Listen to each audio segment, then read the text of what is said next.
Mga kapatid ko sa panampalatayang talong, mga talong mga talong planters. Grabing init sa amin. Ito yung isang area ng talong ko, mga talong. Tapos doon sa dulo, ano yun, mga okra. So ito, gumawa ko ng irrigation. Ito, tip hose ang ginamit ko, pero under observation pa ito siya. Ayan, tip hose yan. Yan. So lagyan ko ng bulb. So divide ko ito ng tatlong zone. Sa tatlong zone ito yung zone 2. Yung zone 3 tested na ito. Tested na ito, may tubig na lumabas. Tumutulo na ang tubig. Ito tested na rin ito ng kadaang Sabado. Ito yung zone 1 niya. Yan, ang zone 1 yan. May bulb rin ito. So dinagyan ko ng bull bulb para na makontrol siya. Dahil hindi pwede pagsabayin. Dahil yung makina ang ginamit namin, malit lang para 3/4 horsepower. Para hindi masyado malaki yung consumption sa kurente. Ito yung zone 1. Dinivide ko ito ng 4. Zone 1. Ito yung zone 2. Mayroon yung bulb niyan. So mayari, alternate ito. Ito, bukas ito, sirado yung tatlo. 4 eh. Yan. Ito yung zone 2. Ito rin yung gawin nyo pag maliit lang makina para hindi malaki yung consumption ng kurente ninyo. I-divide lang ninyo. Ito yung zone 3, may bulb rin. Sirado yan ngayon. Sirado, close ang bulb. Ito yung zone 3. Ito yung zone 4.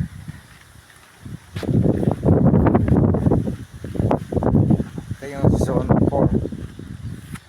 So may bulb rin. Kaya 4 na. Kaya alternate, kaya ang pinandar ko, pinigyan ko ng tubig yung zone 2. So after that, pag pinatay ko yung zone 2, pandarin ko namin yung zone 3. Pag tapos yung zone 3, pandarin ko naman yung, tubigan ko naman yung zone 4. Doon sa dulo. So ngayon siya, ang zone 2, ang nilagyan ko ng tubig. Lagyan ko ng tubig yan. May moisture na siya. Yan.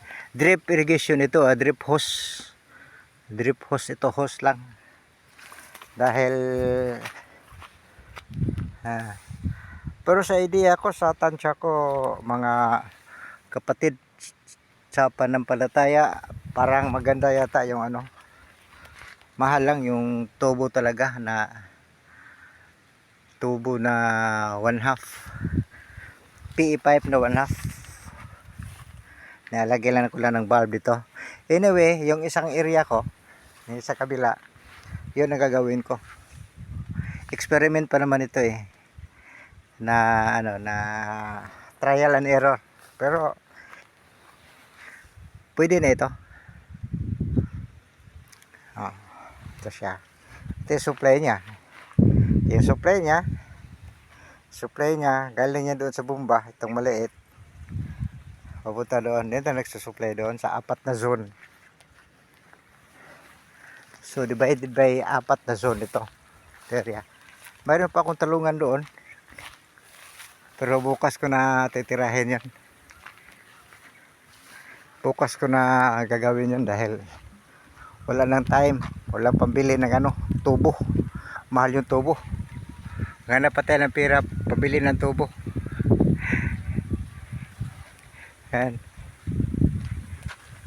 Okay. Anyway, ngayon nag-harvest ngayon. Yan siya. Yan.